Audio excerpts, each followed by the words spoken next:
चलिए सभी को गुड मॉर्निंग। आज के क्लास में हमारा जो टॉपिक रहेगा वो हम लोग देखेंगे संथाल परगना में अंग्रेजों का प्रवेश किस प्रकार से हुआ। संथाल परगना में अंग्रेज लोग का जो शासन प्रारंभ हुआ उसके पीछे क्या क्या बैकग्राउंड था। थोड़ा सा हम लोग मिडिवल इंडिया को भी देख लेंगे कि अंग्रेजों के समय पे क्या क्या कार्य हो रहे थे। इन सबको देखते हुए आगे बढ़ जाएंगे। तो चलिए सभी को गुड मॉर्निंग, सभी को गुड मॉर्निंग। आप लोग को भी गुड मॉर्निंग। आप लोग भी आराम से बैठ जाइए। चलिए तो स्टार्ट करते हैं।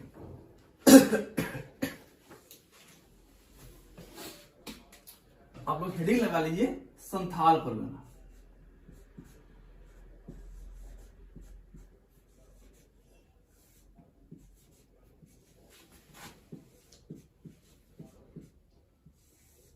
संथाल परगना है ना।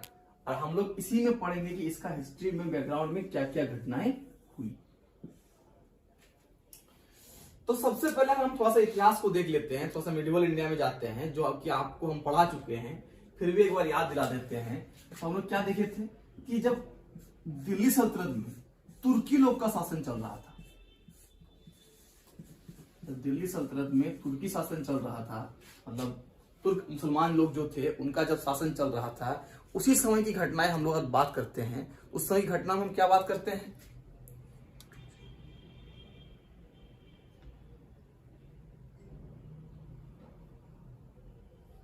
एक मिनट रुक जाइए।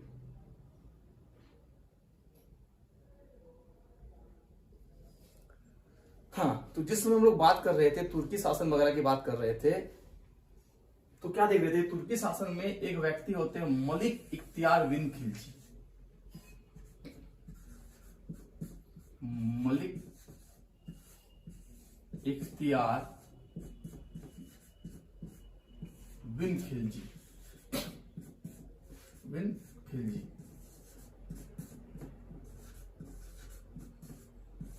मलिक इख्तियार बिन खिलजी ये क्या किए थे। मलिक इख्तियार बिन खिलजी के द्वारा अगर हम लोग बात करते हैं तो इन्होंने पूरे जो एरिया हुआ था, पूरा जो असम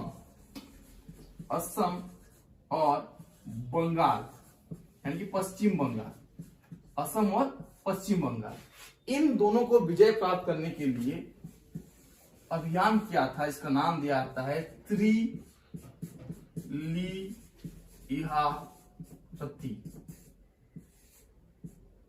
बेसिकली असम, बंगाल, अगर आप बात कीजिएगा तो कुछ बिहार साइड, दार्जिलिंग तरह का एरिया, उस पूरे एरिया को जीतने के लिए अभियान किया था त्रिलियाहती या त्रिलियाहरी। ठीक है, ये अभियान चलाया था किसने, मलिक इख्तियार बिन खिलजी ने। फिर हम लोग पढ़े इसी में, याद होगा आप लोग को कि इसके दौरान इन्होंने क्या किया था कि कूच बिहार का जो शासक था, कूच बिहार का शासक कौन था, लक्ष्मण सेन,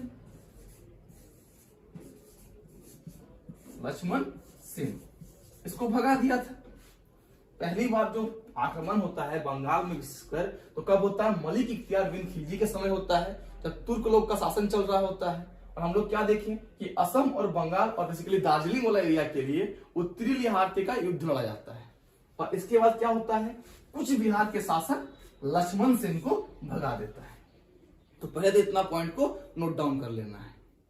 क्लियर है, इतना पॉइंट को नोट डाउन कर लेना है। अब हम लोग आगे चर्चा करेंगे। क्लियर, क्या चर्चा करेंगे इस बात को देखिए। यानी कहीं ना कहीं धीरे धीरे बंगाल के एरिया में भी अब क्या हो रहा है, दिल्ली सल्तनत का प्रभाव बढ़ते जा रहा है। लेकिन हम लोग बाद में देखेंगे कि दिल्ली का जो एरिया रहा है, जब मुगल का आगमन होता है तो थोड़ा सा सिनेरियो क्या होता है, बदल जाता है। और 1538 में जो शेरशाह सूरी था, 1538 में डेट कितना डालेंगे हम लोग, 1538।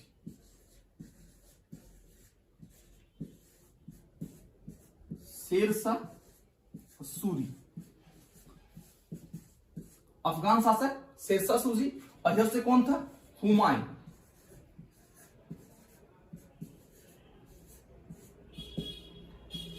ये दोनों भी तेलियागढ़ी के आसपास युद्ध के लिए सामने खड़े हुए थे। इस बात को भी हम लोग पढ़ लिए थे। कौन कौन, 1538 में अफगान शासक शेरशाह सूरी और हुमायूं। उसके बाद हम लोग क्या देखे थे कि 12 जुलाई 1576 को, डेट को एकदम याद रखना है, 12 जुलाई 1576 को राजमहल की लड़ाई लड़ी गई थी। एग्जाम में ये सवाल बहुत इंपॉर्टेंट है और पूछा भी जा गया है। क्या सवाल पूछा जाएगा कि राजमहल की लड़ाई कब लड़ी गई थी? तो आप क्या कीजिएगा, 12 जुलाई 1576।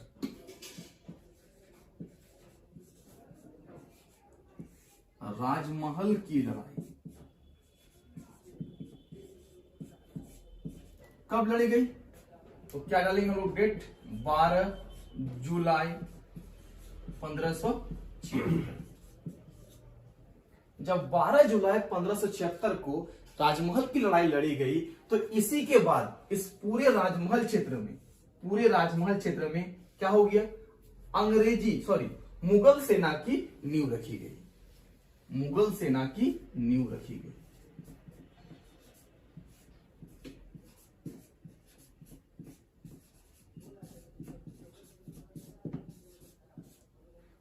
तो आगे हम लोग मुगल सेना का इतिहास पढ़ लिए थे, लेकिन फिर भी क्या याद रखेंगे कि 12 जुलाई 1576 को कौन सा लड़ाई हुआ, राजमहल की लड़ाई हुई।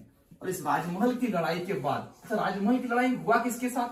देखिए ये जो हम टाइम पीरियड लिखे हैं 12 जुलाई 1576, इस टाइम पीरियड में दिल्ली सल्तनत का शासक कौन रहेगा? अकबर रहेगा। कौन रहेगा? अकबर। मतलब अकबर के समय काल में क्या हुआ था, राजमहल की लड़ाई लड़ी गई थी।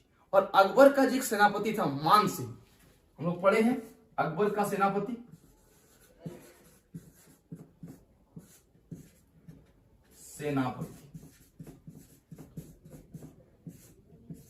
मान सिंह,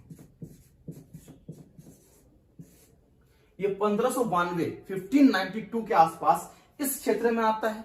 इस क्षेत्र में कहने का मतलब राजमहल क्षेत्र में आता है। और हम लोग देखते हैं कि बंगाल की राजधानी राजमहल को बनाता है। ये हम लोग पढ़ चुके थे। क्या पढ़े थे? पहली क्लास में पढ़ लिए थे कि जब अकबर का सेनापति मान सिंह कहां आता है, राजमहल के क्षेत्र में आता है। राजमहल के क्षेत्र को अपना अधिकार क्षेत्र में करता है और लगभग 1592 में 1592 में राजमहल को क्या बना देता है, बंगाल की राजधानी बना देती है।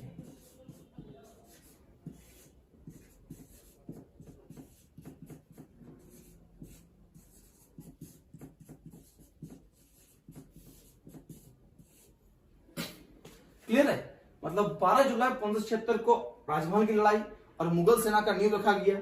बाद में अकबर का सेनापति मान सिंह 1592 में बंगाल जाने के क्रम में राजमहल में आया और पूरे क्षेत्र को जीतने के बाद राजमहल को ही क्या बना दिया, बंगाल की राजधानी बना दी। क्लियर है? यहां तक हम लोग पढ़ चुके थे। साथ ही साथ हम लोग ये भी देखते हैं कि राजमहल में, यानी राजमहल के साहेबगंज नामक जिला में, वर्तमान का जो हमारा साहेबगंज जिला है, उसमें एक नगर की स्थापना करती है मान सिंह। इसको नाम देता है अकबर नगर। तो ये पॉइंट भी नोट डाउन कीजिए कि मान सिंह के द्वारा इसी दौरान वर्तमान के साहेबगंज में,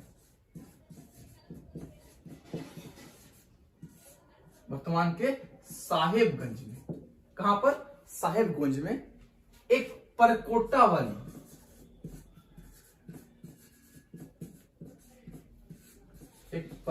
वाले नगर बनाया जाता है।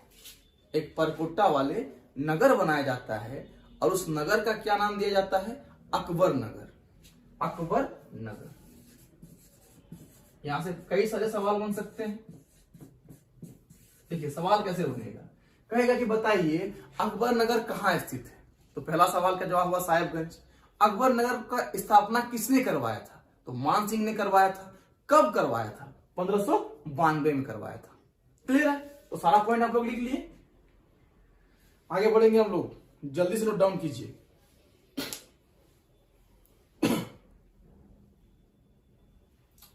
चलिए नोट डाउन कर लिए, आगे बढ़ते हैं। इसके बाद हम लोग क्या देखें, ये जो राजधानी बनाई गई अकबर के सेनापति मान सिंह के द्वारा, राजमहल को बंगाल की राजधानी बनाई गई, ये बहुत लंबे समय तक तो रहा नहीं।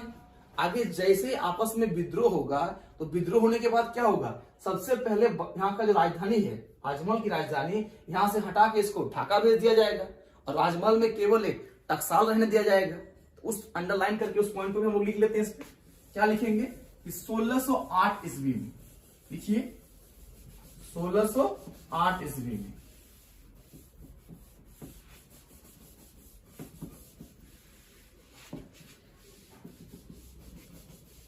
1608 ईस्वी में राजमहल से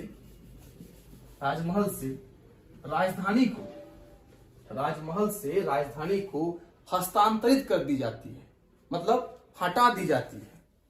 राजमहल से राजधानी को हस्तांतरित कर दी जाती है, मतलब हटा दी जाती है। और राजधानी बंगाल की कहां चली जाती है, लिख लीजिएगा, बंगाल की राजधानी ढाका को बना दी जाती है। सब एक बार बताए हैं जब हम लोग मिडिवल टाइम पीरियड पढ़ रहे हैं, लेकिन फिर भी थोड़ा सा हम लोग को बैकग्राउंड याद होना चाहिए। तो बंगाल का राजधानी कौन बन जाती है, ढाका बन जाती है। फिर हम लोग देखते हैं इस एरिया का इतिहास में कि 1622 से 1624 तक ये जो हमारा संथाल परगना वाला एरिया है, राजमहल वाला एरिया है, इसमें मुगल बादशाह या मुगल शाहजादा, उसमें बादशाह नहीं बने थे, शाहजादा खुर्रम इस क्षेत्र में रुका हुआ रहता है, जो कि दक्षिण से आता है अपने पिता शाहजादा के, मतलब शाहजादा खुर्रम कहने का मतलब शाहजहां।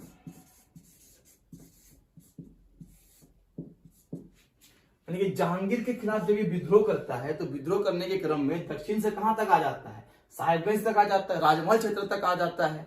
और 1622 से लेकर 1624 तक इसी एरिया में रुका रहता है शाहजादा खुर्रम। इसको भी हम लोग देख लिए थे। फिर हम लोग देखते हैं कि जब ये आता है और इसके बाद बहुत सारे घटनाएं घटती है, धीरे धीरे इसको राजा बना दिया जाता है बाद में। और बाद के समय में क्या होता है, एक नए व्यक्ति आते हैं, शाह सुजान। कौन आते हैं, शाह सुजान। तो हम लोग को अब शाह सुजान के समय से देखते हैं कि अंग्रेजों को क्या होगा, राजमहल क्षेत्र में धीरे धीरे आगमन होना प्रारंभ हो जाएगा। और धीरे धीरे राजमहल क्षेत्र में अंग्रेज अपना क्या करेगा, अपना जो राजनीतिक तरीका हो गया, आर्थिक सहायता हो गया, या तकनीकी के माध्यम से धीरे धीरे अपना गढ़ बनाना प्रारंभ कर देगा। तो अब हम लोग देखते हैं कि इसके बाद जब शाह सुजान राजा बनता है और उसके दूसरे बेटे शाह सुजा को राजमहल क्षेत्र की क्या दी जाती है, दीवानी दी जाती है, या सूबेदार बनाया जाता है, या कमांडर बनाया जाता है। तो उस समय अंग्रेज किस तरह से पैर फैलाते हैं, आइए। 1624 तक का कहानी कंप्लीट।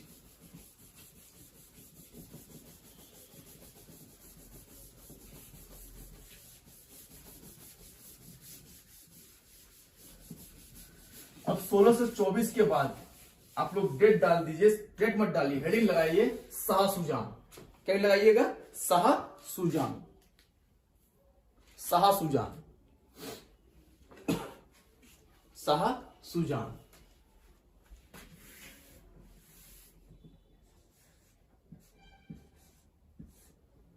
शाह सुजान।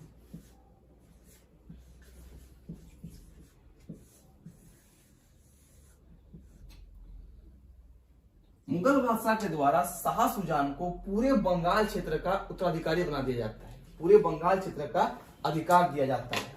ठीक है, पूरे बंगाल क्षेत्र का अधिकार दिया जाता है। और बाद में हम क्या देखते हैं कि शाह शाहजहां का एक दूसरा बेटा, इसका नाम रहता है शाह सुजा। शाह सुजा ये राजमहल क्षेत्र का, शाह सुजा क्या बनता है, राजमहल क्षेत्र का कमांडर।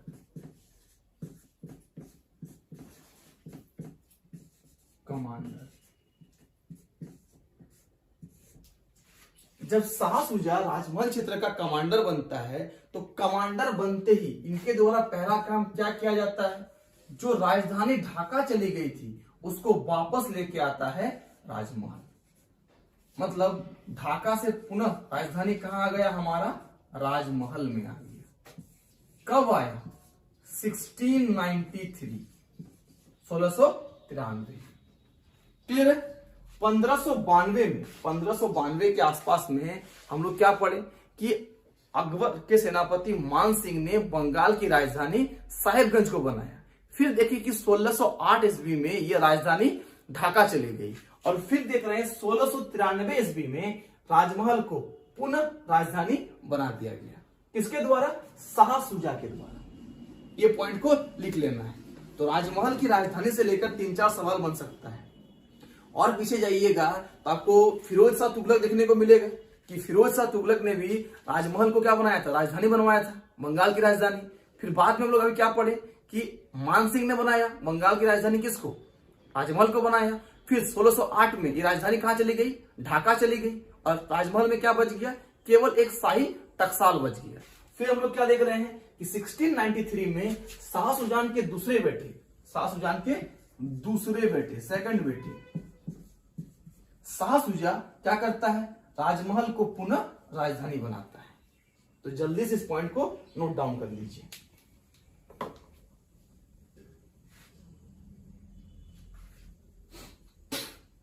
अब यहीं पर से एक घटना होगी इतिहास के क्रम में, जहां से क्या होगा कि अंग्रेजों को इस क्षेत्र में आने का मौका मिलेगा। क्लियर है? चलिए अब बोर्ड पे ध्यान दीजिए आप लोग। होता क्या है घटना कि शाह सुजा की एक पुत्री रहती है, शाह सुजा की पुत्री रहती है, जो लंबे समय से बीमारी का शिकार रहता है, जो मतलब बीमारी से ग्रसित रहता है। और इनको एक ठीक करते हैं जिस डॉक्टर का, उस डॉक्टर का नाम था डॉक्टर गैब्रियल, डॉक्टर गैब्रियल बाउघटन, या फिर इसी को लिख दिया जाता है डॉक्टर गैब्रियल बट्टन, यानी कि डॉक्टर बट्टन। तो शाह सुजा की पुत्री जो कि बीमार रहते हैं, उसको ठीक करने का कार्य कौन करता है, डॉक्टर गैब्रियल बाउघटन या डॉक्टर गैब्रियल बट्टन। इस पॉइंट को जल्दी से नोट डाउन करेंगे। क्या लिखेंगे कि शाह सुजा की पुत्री को ठीक करने का कार्य एक अंग्रेजी डॉक्टर, एक अंग्रेज डॉक्टर, अंग्रेजी मत लिखिए, एक अंग्रेज डॉक्टर गैब्रियल बाउघटन या गैब्रियल बट्टन के द्वारा किया जाता है, गैब्रियल बट्टन के द्वारा किया जाता है। इससे प्रसन्न होकर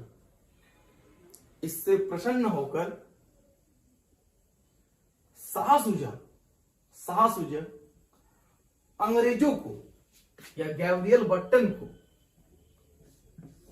व्यापार करने का, वो भी मुक्त व्यापार करने का फरमान दे देता है।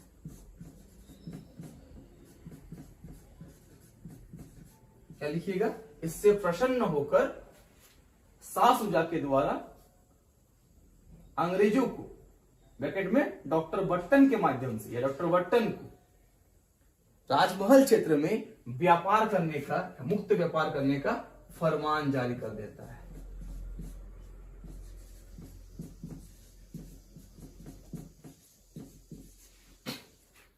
मतलब जब भी हम लोग हिस्ट्री पढ़ते हैं तो ऐसा लगता है कि इतिहास के साथ साथ अंग्रेजों का स्ट्रेटेजी तो था ही, लेकिन मतलब कायनात का भी सहायता था। अगर इसकी शायद पुत्री बीमार ना पड़ी होती और ये घटना ना हुआ होता तो व्यापार करने का फरमान नहीं मिला होता। लेकिन जैसे इनकी पुत्री बीमार पड़ी, एक अंग्रेज डॉक्टर बट्टन आए, उनको ठीक किया और मुक्त व्यापार करने का या राजमहल क्षेत्र में अपना ट्रेड चलाने का उसको परमिशन दे दिया गया, परमिट दे दिया गया कि भैया आप क्या कीजिए, राजमहल क्षेत्र में आप फ्री ट्रेड कर सकते हैं। कौन दे दिया, शाह सुजा, यानी अंग्रेजों का अब आना स्टार्ट हो गया। अब इसको हम लोग आगे देखते हैं। इसके बाद एक व्यक्ति आते हैं, शाह सुजा के बाद राजमहल क्षेत्र का जो कमांडर बनता है उसका नाम रहता है मीर जुमला। याद रखिएगा, शाह सुजा के बाद इस क्षेत्र का, राजमहल क्षेत्र का कमांडर कौन बनता है, मीर जुमला।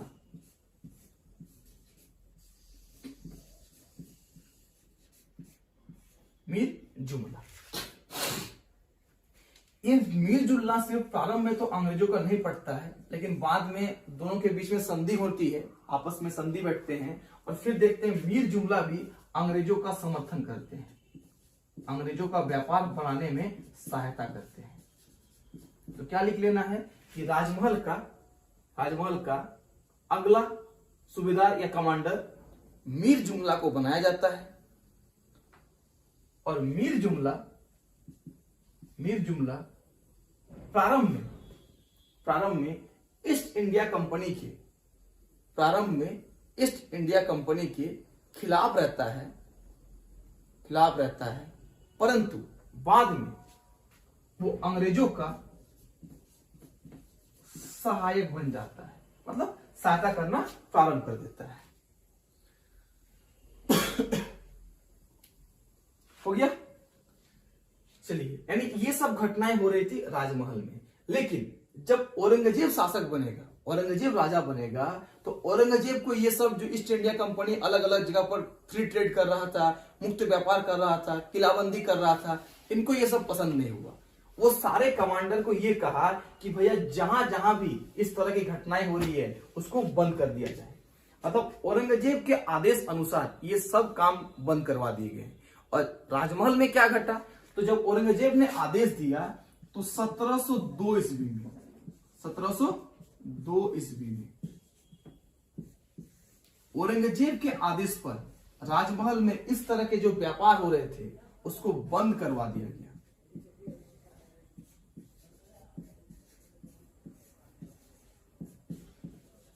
अंग्रेजों का जो व्यापार है उसे बंद करवा दिया गया। साथ ही साथ जो एक ही मान लेते हैं कि एक व्यक्ति को फ्री मिला था पास, वो व्यक्ति उसी पास को 10 आदमी को देकर व्यापार कर रहा था। उसको रोकने के लिए जो भी इस तरह की गतिविधियों में मतलब गलत काम में संलिप्त थे अंग्रेज अधिकारी, आदेश दिया गया कि उन सबको बंदी बना लिया जाए। क्या बना लिया जाए? बंदी बना लिया जाए। तो 2 पॉइंट हम लोग देख रहे हैं कि औरंगजेब के फरमान के बाद 1702 ईस्वी में 2 काम हुआ। एक तो जो फ्री ट्रेड का प्रोसेस चल रहा था उसको बंद करवा दिया गया, और दूसरा क्या हुआ कि जो भी क्रिमिनल एक्टिविटीज बोलिए या फिर बोलिए कि गलत काम में लिप्त था अंग्रेज लोग, जो एक परमिट से हर कोई फ्री परमिट कर रहा था, मुगल लोग को टैक्स नहीं दे रहा था, उसको क्या कर लिया? बंदी बना लिया गया। तो ये 2 काम किया गया औरंगजेब के फरमान के बाद। कब? 1702 ईस्वी में। इसको नोट डाउन कर लीजिएगा जल्दी से आप लोग। क्या नोट डाउन कीजिएगा कि 1702 ईस्वी में 2 ईस्वी में औरंगजेब के फरमान के बाद इस क्षेत्र में हो रहे मुक्त व्यापार को बंद करवा दिया गया। एवं जो भी गलत तरीके से व्यापार कर रहे थे उस अंग्रेज अधिकारी को बंदी बना लिया गया।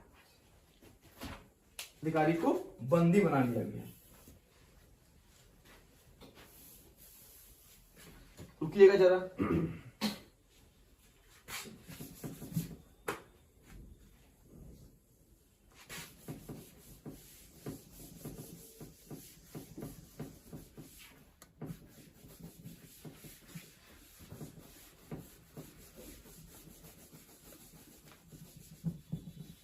अब हम लोग इसके आगे देखेंगे कि औरंगजेब के मृत्यु के बाद क्या परिवर्तन हुआ और किस प्रकार से अंग्रेजों का आगमन होना स्टार्ट हुआ। जितना सारा नाम आपको यहां बता रहे हैं उन सारे नाम को जरूर याद रखिएगा कि बावघटन कौन था, डॉक्टर गैब्रियल बट्टन के साथ क्या हुआ, पहली बार इन्हीं के माध्यम से मिला इस क्षेत्र में। तो ये सब नाम एकदम याद रखिएगा।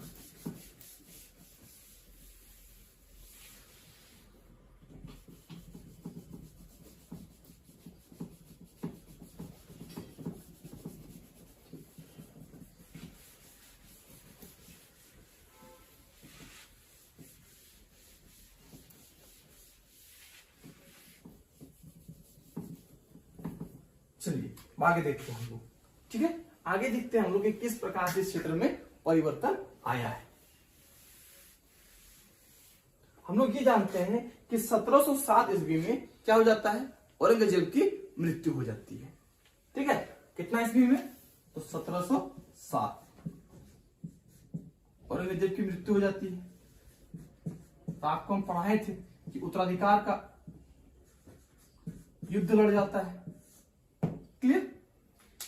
तो टाइमलाइन में हम लोग क्या क्या देखे थे कि जब 1707 में औरंगजेब की मृत्यु हो जाती है तो हम लोग देखते हैं कि इस क्षेत्र में के जो मतलब उस समय के सूबेदार रहते हैं या दीवान रहते हैं अजीमोद खान रहते हैं। बाद में वो बहादुर शाह के नाम से गद्दी पर बैठता है और उन्हीं के एक बेटे रहते हैं फर्रुख सिंह, जिसको 1710 ईस्वी में इस हमारे जो संथाल परगना वाला एरिया है इस क्षेत्र का कमांडर बनाया जाता है। कब? 1710 ईस्वी में। किसको? फर्रुख सिंह को। फर्रुख सिंह बताया था आप लोग को। 10 में फर्रुखसियर।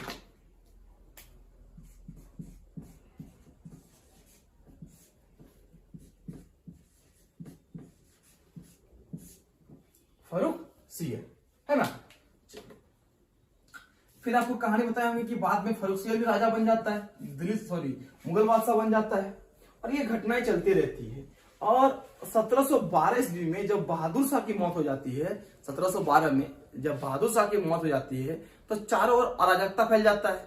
यहाँ के भी बहुत सारे एरिया रहते हैं जो कि अलग होना चाहते हैं, मुक्त होकर अपना शासन चलाना चाहते हैं, छोटे छोटे सूबेदार अलग होने लगते हैं बहादुर शाह की मृत्यु के बाद। कब मृत्यु होती है? 1712 में। क्योंकि 1712 में जब बहादुर शाह की मृत्यु होती है तो ये जो फर्रुखसियर है इसको कहां भेज दिया जाता है? दिल्ली। और ये मुगल बादशाह बन जाता है फर्रुखसियर। तो लिख लीजिएगा 1712 ईस्वी के बाद, 12 ईस्वी के बाद फर्रुखसियर के मुगल शासक बन जाने से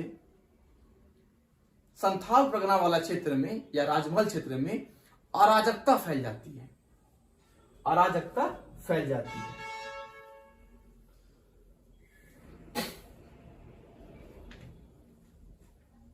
फिर आप लोग को हम लोग इस टाइम पीरियड के आसपास बताए होंगे कि बिहार क्षेत्र का या बंगाल क्षेत्र का, राजमहल क्षेत्र का एक नया सूबेदार आता है, अलीवर्दी खां। पढ़ाए होंगे आप लोग को। कौन आता है? अलीवर्दी खां। अलीवर्दी खां, अलीवर्दी खां। ठीक है, अलीवर्दी खां के संबंध में सब कुछ पढ़ा चुके थे कि किस प्रकार से ये थर्ड कब्जा किया था। हाँ, एक लाइन जरूर लिख के रखिएगा कि अलीवर्दी खां के पिता को, अलीवर्दी खां के नोट पे डाल के लिखिएगा। नोट डालिए और नोट डाल के लिख के रखिए। नोट डालने का मतलब ये नहीं कि पैसे पे जाके लिखना है। ठीक है, नोट लिखिए, NOTE नोट, और लिखिए अलीवर्दी खां के पिता को राजमहल के ही निकट, राजमहल के ही निकट मेसुहा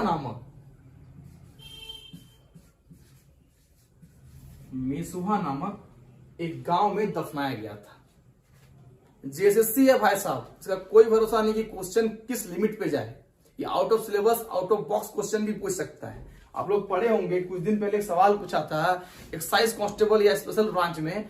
क्या सवाल था कि बसंत राय एक ऐसा तालाब बताइए जिसको आप लोग तैर के नहीं पार कर सकते हैं, हाथी में बैठ के भी नहीं पार कर सकते हैं।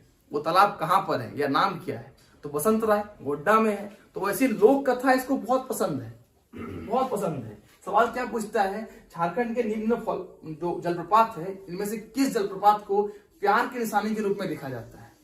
तो दसम फोक, उसका अलग सा कहानी है, किस प्रकार से वहां का गांव वालों ने विरोध किया था। तो लोक कथा में इसको बहुत मतलब क्या कहिएगा इंटरेस्ट है। और इस बार का सिलेबस में तो लिख दिया है कि आपको लोकल रीति का, लोकल रीति रिवाज का, लोकल भाषा का ज्ञान होना अनिवार्य है। अब लोग यहाँ क्या देख लीजिएगा कि अलीवर्दी खां के पिता को यहाँ के एक गांव, मतलब राजमहल के निकट एक गांव मेसुहा में दफनाया गया था।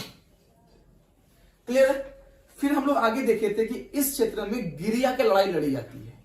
लिख लीजिए आप लोग, गिरिया की लड़ाई। गिरिया की लड़ाई पढ़ा दिए थे आप लोग कि 10 अप्रैल 1740 ईस्वी को, याद होगा आप लोग को, 10 अप्रैल 1740 को क्या लड़ा जाता है? गिरिया की लड़ाई लड़ी जाती है।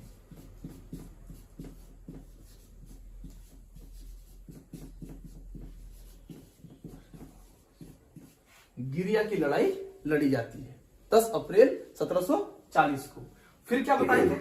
इससे लेकर बताए थे कि किस प्रकार से इस तरफ से अलीवर्दी खां थे, रामगढ़ का शासक जो था वो भी सहायता किया था, चारों तरफ से सहायता हो रहा था। और इस दौरान हम लोग ये भी देखे थे कि मराठा लोग को भी इनवाइट किया गया था कि आइए भैया सहायता कीजिए। तो मराठा लोग भी आए थे। और आपको विष्णु सिंह का समय याद होगा, रामगढ़ शासक विष्णु सिंह का समय याद होगा, जिस समय की हम लोग बात कर रहे हैं 1740, यानी गिरिया की लड़ाई की बात कर रहे हैं। देखिए अब आगे देखिए, एक बात और बताए होंगे कि इसी एरिया में इस गिरिया लड़ाई के बाद 2 व्यक्ति आए थे, रघुजी भोसले और पेशवा बालाजी राव। दोनों मराठा शासक थे, 2 गुटों में बटा हुआ था और दोनों ही इस क्षेत्र में आए थे। एक आए थे इस क्षेत्र को लूटने के लिए, रघुजी भोसले, और दूसरा आए थे इस क्षेत्र को लूटने से बचाने के लिए, मतलब रघुजी भोसले का विरोध करने के लिए। कौन आए थे? पेशवा बालाजी राव, 1743 के आसपास, 1743 के आसपास, ये भी बता चुके थे। अब आगे आप लोग बताए होंगे कि 1748 1748 से लेकर 1750, 48 से लेकर 50 का जो समय था, इस समय संथाल परगना में भारी उपद्रव मचा हुआ था, भारी उपद्रव मचा हुआ था और एकदम बहुत ज्यादा लूटपाट हो रहा था। और इस लूटपाट में सबसे जो केंद्र बिंदु या वो व्यक्ति थे जो लूटपाट करने में सबसे ज्यादा सहायता करते थे या लूटपाट मचाते थे, उस व्यक्ति का नाम था मीर हबीब। ये भी याद रखना है, पूछेगा आपको कि बताइए कि किस समय में संथाल परगना में सबसे ज्यादा लूटपाट या उपद्रव होता था? 1748 से 1750। और किसके द्वारा किया जाता था? तो मीर हबीब के द्वारा। तो इस पॉइंट को भी नोट डाउन करके रखना है। फिर हम लोग क्या देखे थे कि जब बैटल ऑफ पलासी होता है, पलासी का युद्ध होता है, और वहां से कौन? नवाब सिराजुद्दौला भाग जाता है या भाग निकलता है। जब नवाब सिराजुद्दौला भाग निकलता है तो नवाब सिराजुद्दौला को भी कहां पकड़ाया था? गंगा नदी को पार करके जब वो इस पार आ जाते हैं तो राजमहल में ही उनको दबोच लिया गया था या पकड़ लिया गया था। किसको? नवाब सिराजुद्दौला को। यानी अगर हम लोग एक वर्ड और डाल के लिखेंगे, लिख के रखेंगे, क्या लिखेंगे? रखेंगे कि जब बैटल ऑफ पलासी यानी पलासी का युद्ध, पलासी का युद्ध, पलासी का युद्ध लड़ा गया था। इस युद्ध के पश्चात क्या हुआ? तुम जानते हैं नवाब सिराजुद्दौला हार गया था कि उसके अपने कमांडर मिर्जाफर ने गद्दारी कर दिया था। घसीटी बेगम, मोहनलाल, कई सारे व्यक्ति थे जो अंग्रेजों से जाकर मिला था और अपने राजा को छोड़ दिया था। तो इस युद्ध में जब नवाब पराजित होता है, और नवाब कौन था उस समय? नवाब सिराजुद्दौला। नाम हम लिख देते हैं, नवाब सिराजुद्दौला। तो ये जब बैटल ऑफ पलासी से हार के भाग जाता है, वहां से भाग रहा होता है, तो कहां पकड़ाया था? तो इनको ही पकड़ा गया था राजमहल में, राजमहल में। और यहां पर भी एक नाम बताए थे, आप लोग को याद होगा कि जब ये भाग रहा था और गंगा नदी पार करके राजमहल आ गया था, तो इन्होंने अपना पूरा वेशभूषा बदल दिया था। केवल क्या चीज में बदलाव नहीं किया था? बदलाव किसमें नहीं किया था? तो इन्होंने बदलाव नहीं किया था अपने जूता का। शाही जो जूते होते हैं, महाराज के जो जूते थे, उसको चेंज करना भूल गया था। और इस क्रम में यह माना जाता है कि इनको पकड़वाने का काम या इसको हत्या करने का काम जिस व्यक्ति को दिया जाता है उसका नाम था मरीन। ठीक है, क्या नाम था? मरीन या फिर मीर हरीन। तो लिख लीजिएगा कि सिराजुद्दौला को पकड़ाने में सहायता कौन किया था? मरीन या फिर मीर हरीन। ठीक है, मरीन या फिर मीर हरीन। चलिए, कहीं कहीं पर मीरन भी लिख देता है, तो उससे नहीं घबराना है कि सर इधर का है कि उधर का। मीरन भी दे देगा, कोई दिक्कत नहीं, लेकिन मरीन इसका नाम था। तो ये तो कहानी था बैटल ऑफ पलासी वाला। तो जब बैटल ऑफ पलासी के बाद देखते हैं बैटल ऑफ बक्सर होता है, और बैटल ऑफ बक्सर के बाद पूरे एरिया किसको मिल जाता है? अंग्रेज को मिल जाता है। तो अंग्रेज को मिलने के बाद अंग्रेज इस क्षेत्र में पूरी तरह से अधिकार जमाना चाहता है कि भैया अब पूरा संथाल परगना हमारा ही है। लेकिन एक क्या लड़ाई होगा? एक निर्णायक लड़ाई होगा, इसको हम लोग कहते हैं उधवा नाला की लड़ाई। तो जब उधवा नाला की लड़ाई लड़ी जाएगी, उसी के बाद पूरा क्षेत्र, पूरा जो हमारा राजमहल वाला क्षेत्र है या साहिबगंज वाला एरिया है, वो कहां चला जाएगा? अंग्रेजों के पूर्णतः अधीन चला जाएगा। तो बैटल ऑफ पलासी के बाद battle of Buxar, battle of Buxar के बाद इलाहाबाद की संधि। इलाहाबाद की संधि में क्या होता है? बंगाल, बिहार और उड़ीसा का दीवानी अधिकार, टैक्स वसूलने का अधिकार अंग्रेज को चला जाता है। और उसके बाद क्या होगा? उधवा नाला की लड़ाई। ठीक है, उधवा नाला की लड़ाई। उधवा नाला की लड़ाई पूरे एरिया के लिए नहीं, केवल ये जो हमारा संथाल परगना वाला एरिया है इसके लिए जरूरी है। तो अब आप लोग हेडिंग लगाइए, उधवा नाला का लड़ाई।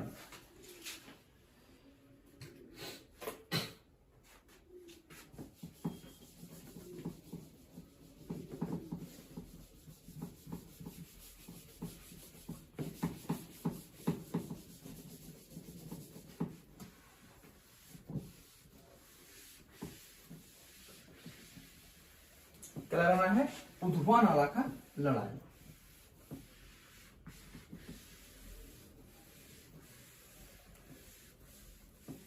लिख लिए? चलिए लिखिए, देखिए उधवा नाला का लड़ाई, डेट डालिए 1763,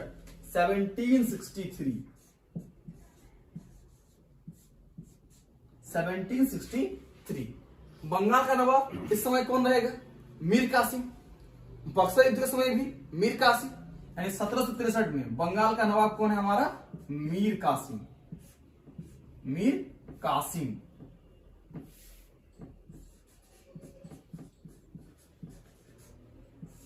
बंगाल का नवाब मीर कासिम। और अंग्रेज अधिकारी कौन रहेंगे? तो मेजर एडम्स। कौन रहेगा? Major Adams. बंगाल का नवाब मीर कासिम और अंग्रेज अधिकारी मेजर एडम्स। अंग्रेज अधिकारी, यहां बंगाल का नवाब लिख लीजिएगा, मेजर एडम्स। Major Adams.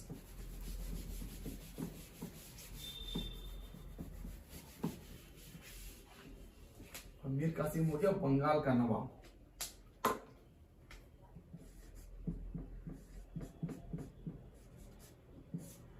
ठीक है, और ये हो गया ईस्ट इंडिया कंपनी की ओर से, मतलब अंग्रेज अधिकारी। इन दोनों के बीच में 1763 में कहां पर? तो लिखिएगा साहेबगंज में। कहां पर? ताजमहल क्षेत्र के साहेबगंज में। कौन सी लड़ाई लड़ी गई?